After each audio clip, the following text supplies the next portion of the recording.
জানেন, স্বয়ং মহাদেব যার কাছ থেকে ভিক্ষা নিয়েছিলেন তিনি হচ্ছেন অন্নদা দেবী। আজকের এই ভিডিওতে আপনাদেরকে অন্নদা দেবীর গল্প বলি। হরপত্নী পার্বতী হলেন দেবী দুর্গা। কখনো তিনি আদ্যাশক্তি, আবার কখনো তিনি জগদ্ধাত্রী বা মহামায়া রূপে পূজিত হন। যিনি দুর্গা তিনি অন্নপূর্ণা, সমস্ত অন্নের দেবী তিনি, আবার সংসারের পালিকা শক্তিও বটে। কখনো তিনি শান্ত, কখনো আবার দুষ্টের দমনে চামুণ্ডা রূপী। পৃথক পৃথক রূপে আরাধনা হয় তার। শুক্রবার এই দিন ভক্তি ভরে দেবী দুর্গাকে ডাকলে দেবী প্রসন্ন হন।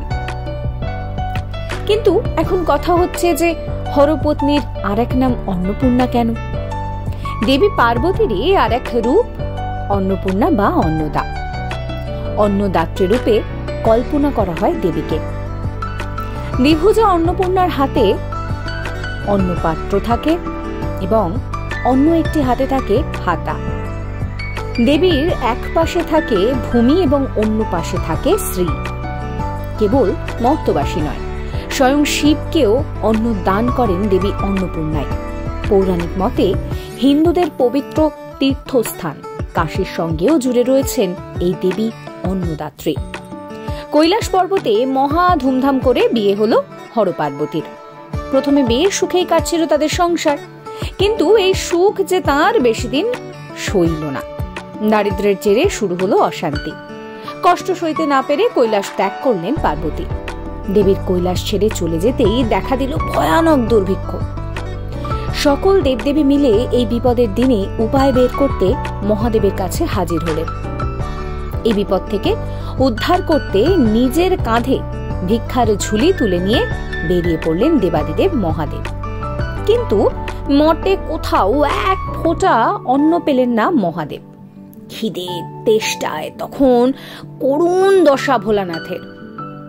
অবশেষে তিনি শুনতে পেলেন কাশীতে একজন মহিলা নাকি অন্ন দান করছেন। পেটের জ্বালায় মহাদেব ছুটলেন কাশীতে। সেখানে গিয়ে চিনতে পারলেন নিজের সহধর্মিণীকে। শেষ পর্যন্ত দেবীর কাছ থেকে মুষ্টিমেয় ভিক্ষা নিয়ে ভক্তদের খাদ্যের যোগান দেন স্বয়ং দেবাদিদেব মহাদেব। একই সঙ্গে দেবীর এই অন্নদাত্রী রূপের এক মন্দিরও কিন্তু কাশীতে তৈরি করেন মহাদেব। এরপর কৈলাসে আবারও ফিরে আসে শান্তি। দূর হয় খাদ্যের অভাব, শস্যে ভরে ওঠে মর্তলোক। আর এইভাবেই দেবী দুর্গা আর অন্নদাত্রী তারা কিন্তু মিলেমিশে এক হয়ে গিয়েছে। এই ভিডিও আপনাদের কেমন লাগলো অবশ্যই কমেন্ট করে জানাবেন। কমেন্ট সেকশন খোলা রয়েছে আপনাদের জন্য। আর এই রকম সমস্ত গল্প শোনার জন্য সাবস্ক্রাইব করতে ভুলবেন না আমার চ্যানেলটিকে। ভালো লাগলে অবশ্যই ফলো করবেন, লাইক করবেন, শেয়ার করবেন, সঙ্গে থাকবেন।